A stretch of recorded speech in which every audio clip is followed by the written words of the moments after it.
If you're like me, you just finished Netflix's Brick and were like, Can somebody explain to me what we just saw? Brick reunites Matthias Schweighöfer and Ruby Fee, who you might remember from Army of Thieves, in one of the most terrifying scenarios of all, being stuck in an apartment with your wife. This sci-fi thriller has all sorts of twists and turns, so I thought it would be fun to break it all down and see if we can get to the bottom of what's really going on. So come get bricked up with me and click that like and subscribe button. It's cheaper than my OnlyFans. Brick follows Tim and Olivia, a couple whose marriage is on the rocks following the death of their unborn child. Olivia wants to move out of the city and start fresh somewhere new, while Tim refuses to move on or even talk about this tragedy, instead burying himself in his work and shutting Olivia out.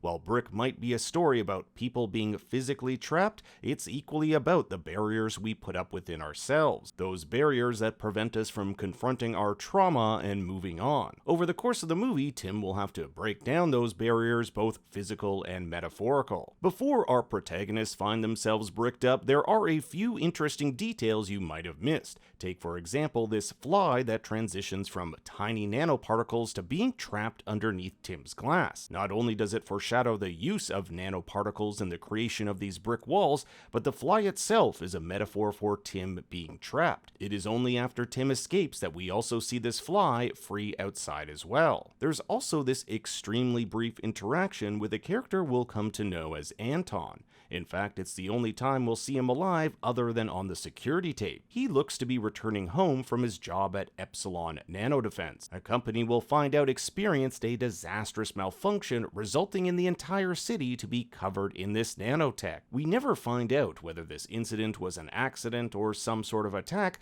However, I did find it odd how nonchalantly Anton walks past Tim and Olivia. I mean, you can see the huge billow of smoke in the distance, yet Anton doesn't even bother to acknowledge it when he walks past his neighbors. I don't know about you guys, but if my office blew up, I'd be telling everyone about it. Then there's Mr. Friedman. Not only is he a tenant of their apartment complex, but he also seems to be in charge of the building's extensive renovations, which have been going on for the past 3 months. Unbeknownst to the building's residents, Mr. Friedman is a bit of a pervert, as they'll find he's been installing secret cameras and spying on them. But the main events of the story happen the morning after. Olivia's had enough of Tim's inability to change and storms off, only to find every exit to their apartment blocked off by these black bricks. Everything from the windows to doors are completely covered by this impenetrable material. Tim and Olivia even try using a series of power tools to no avail. To make matters worse, it seems these bricks have cut off all communication to the outside world, including the building's tap water, meaning it's only a matter of time until they die of thirst or starvation. But Tim and Olivia aren't alone. The building contains other residents whose units aren't separated by these bricks, meaning Tim and Olivia can team up with them in their quest to escape. The apartment complex is split up like this. We have Tim and Olivia's unit on the second floor next to Marvin and Anna's. Below them is Oswald and Leah's next to Mr. Friedman's. On the ground floor is Anton and Yuri's, while the basement houses the World War II air raid shelter, which will become essential in their escape later on. The first people Tim and Olivia meet are their neighbors Marvin and Anna, who have booked this unit as part of an Airbnb. Knowing that their exits are blocked by this impenetrable wall, they devise a new plan. Olivia knows that during World War II, these old buildings were retrofitted with air raid shelters which connect to the underground and theoretically a way out. The only problem is they're on the second floor and have to make their way down 3 more to the basement, and what better way to reach the bottom than smashing a huge hole through the ground. There they find the apartment of Mr. Oswald and his granddaughter Leah. He isn't the most trusting, knowing that in a few days when they start to run out of food, what started off as friends might turn bad real fast. Oswald will eventually relent, allowing the expanding band of survivors to smash their way next door to Mr. Friedman's. He is not as fortunate, as his body is found with his hands cut off. Now, we never actually find out how his hands got cut off or where they went, but I have a pretty good idea. Created by Epsilon Nanodefense, the bricks are created by nanomaterials, particles so small they're about 1/billionth the size of a meter. Certain nanomaterials can be engineered to manipulate magnetic fields, which is why we get scenes like where Marvin shoots the wall and the bullets fly back. Remember, this was created by a defense company, so it makes sense that if you shoot at their futuristic wall, it's going to fight back. Even the word Epsilon has importance. In material science, Epsilon represents represents how much a material can stretch or compress, just like we see the bricks conforming to whichever area it needs to protect. So how did Mr. Friedman lose his hands? When our characters discover Friedman's hidden security room, they have the ability to rewind the tapes and check on our character Anton, the one who worked at Epsilon. Friedman could see that Anton was on the brink of figuring out how to escape the wall. Anton knew that the configuration of the bricks created a sort of QR code, essentially allowing the phone to interact with the door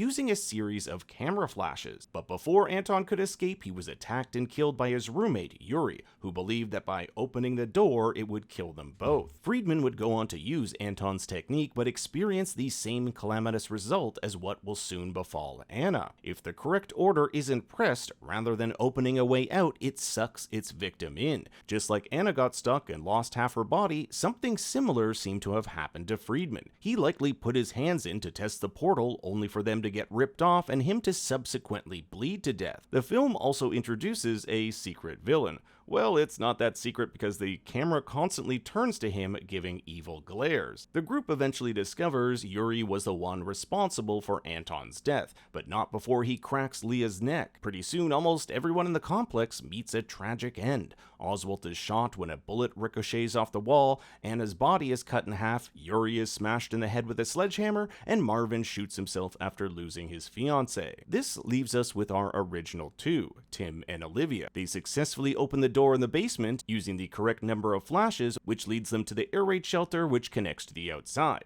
And what they discover is something truly terrifying. Every building, as far as we can see, are covered in these nanomaterials. There's no telling just how far it has reached, but we do know there are other survivors. We see helicopters buzzing around the city, as well as radio broadcasts confirming the event was triggered by a fire at Epsilon Nanodefense, the same fire we saw at the beginning. They make their way to the pink van Olivia bought to start their new life abroad, a new life that Tim at the beginning of the film rejected.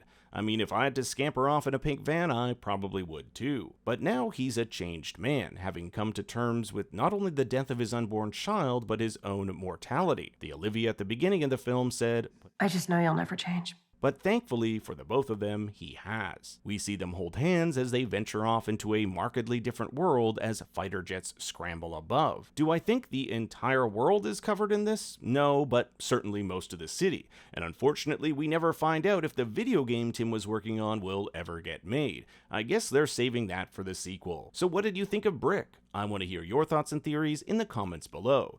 Thanks for watching, be sure to like and subscribe, and for more bad takes, you can follow me on Twitter and Instagram at ThinkStoryYT. Until next time, remember, Daddy loves you very much.